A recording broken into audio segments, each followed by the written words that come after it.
Salut à tous, Albert Alexis, j'espère que vous allez bien. Je vais vous expliquer pourquoi sur le bureau maté, j'utilise plus Caden Live qui est fourni dans le dépôt. Donc si je prends Synaptic et je veux utiliser Caden Live, donc je suis à la version 21.08.1. Si je veux l'installer, donc il va venir avec tous ses copains. Donc ça fait quand même pas mal de dépendances qui sont liées pour le bon fonctionnement de Caden Live.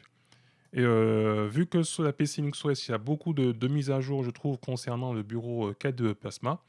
Donc du coup, ben, le bureau maté s'en trouve, on va dire, un peu affecté, hein, parce que je me trouve plus à faire des mises à jour concernant K2 Plasma que concernant le bureau maté. Donc je me suis dit, il faut que je fasse autre chose. Donc j'avais plusieurs solutions. C'était soit d'arrêter d'utiliser donc Caden Live et de partir sous Shotcut, puisque le logiciel de montage vidéo Shotcut est fourni par défaut dans l'image ISO. Sinon, c'était d'utiliser donc l'API image de Kdenlive. Donc l'API image, donc c'est une version portable de Kdenlive. Vous téléchargez donc l'API image et vous rendez le fichier exécutable et vous vous retrouvez donc avec un Kdenlive sans avoir à télécharger tous les paquets, tous les logiciels qui sont liés de près pour le bon fonctionnement de Kdenlive. Donc là, ça fait 172 MO. Donc, voilà. Donc la différence qu'il y a avec cette même version qui est dans le dépôt, donc la 21.08.1, c'est qu'avec l'API image, s'il y a une mise à jour qui apparaît, eh bien, c'est à vous de la faire. C'est pas en mode automatique comme dans le dépôt, où automatiquement, si par exemple demain il y a une version 21.10 qui sort, eh bien, vous devriez revenir ici dans la partie téléchargement de l'API image sur le site de Kdenlive et de retélécharger donc cette nouvelle API image. Et une fois que l'API image, par exemple, est téléchargée, donc ici on va dans téléchargement et vous rendez donc, lorsqu'on va dans les propriétés, vous vérifiez bien dans la partie permission que ici c'est coché, donc autoriser l'exécution du fichier comme un programme.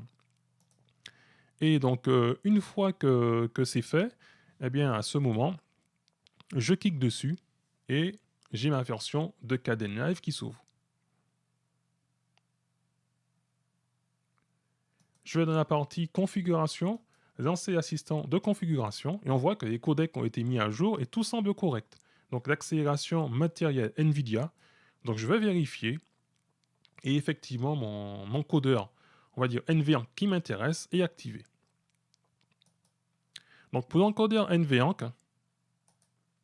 lorsque vous allez dans les paramètres de votre carte, on va dire NVIDIA, donc dans la partie ici, Vidéo Engine Utilization. Donc là, on voit que je suis à 54%. Vous allez me dire, ouais, mais pourquoi tu es à 54% alors que j'ai une carte graphique Nvidia et que chez moi, je suis à 0%. Simplement, c'est que je suis aussi en train d'enregistrer avec OBS, donc en utilisant donc le NVENC de la carte graphique Nvidia. Donc c'est pour cela qu'ici, je suis à 53%. Donc on va prendre une petite vidéo pour faire la démo. Voilà, c'est où je parlais du driver donc 340. On va changer. Voilà, donc on voit qu'il y a un comportement normal de Kdenlive avec l'API image. On va couper donc cette vidéo en deux, c'est juste pour un petit test. Et on va faire un rendu. Donc on va faire un premier rendu déjà en utilisant, donc on va vérifier les ressources d'utilisation donc du CPU. Donc sur cette première partie, voilà, donc on va se mettre toujours au premier plan. Voilà, et puis il me faudra quelque chose concernant donc voilà, donc l'utilisation aussi voilà, qui est important ici. Donc c'est ce pourcentage qui ne devrait pas augmenter lorsque je vais faire le rendu donc avec. Donc le premier rendu qu'on va faire, ce sera avec le MP4 H264, on va dire en classique, en utilisant tout le CPU. Donc vers un fichier. Donc là, on voit qu'au niveau du CPU, donc là, il va commencer à aller presque à son maxi. Et on voit que ici, donc ça bouge pas, je reste à 53. Donc là, je vais donc interrompre la tâche et je vais refaire le même rendu en utilisant donc le NVENC. Donc le NVENC qui se trouve ici, peu importe lequel que je choisis, vers un fichier. Donc on va bien vérifier que le 53 ici va changer. Voilà. Donc le 53 va passer pour arriver vers les 100%. Et on voit qu'au niveau de mon CPU, eh bien, il est beaucoup moins sollicité qu'avant.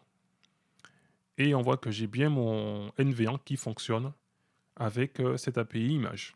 Donc voilà, donc là je suis tranquille avec le bureau maté, donc je peux utiliser tranquillement une API image de Kdenlive, utiliser donc l'accélération matérielle avec CUDA et faire mon petit rendu tranquillement.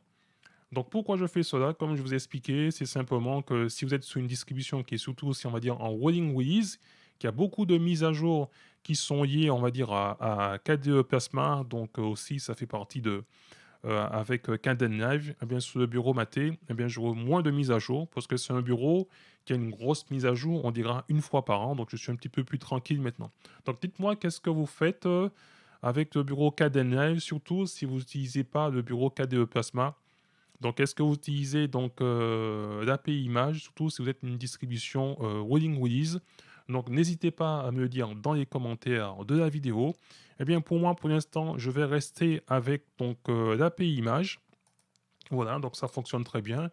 Et puis, comme je vous ai dit, hein, avec une API image, on n'a pas de mise à jour automatique. Et puis, une fois que la nouvelle version en API image va arriver, je vais la retélécharger et la rendre à nouveau exécutable et continuer à utiliser donc Kdenlive en API image sur ce bureau maté.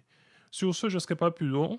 Sur mon autre disque dur où j'ai le bureau K2 Plasma, donc Kdenlive sera utilisé, installé à travers les dépôts. Mais concernant maintenant maté, ou si je dois installer maintenant un autre bureau XFCE, eh bien, je partirai sur l'API image. Sur ce, je ne serai pas plus long. Je vous dis à très bientôt pour une prochaine vidéo. Et en attendant, gardez la forme et la santé. Bye bye.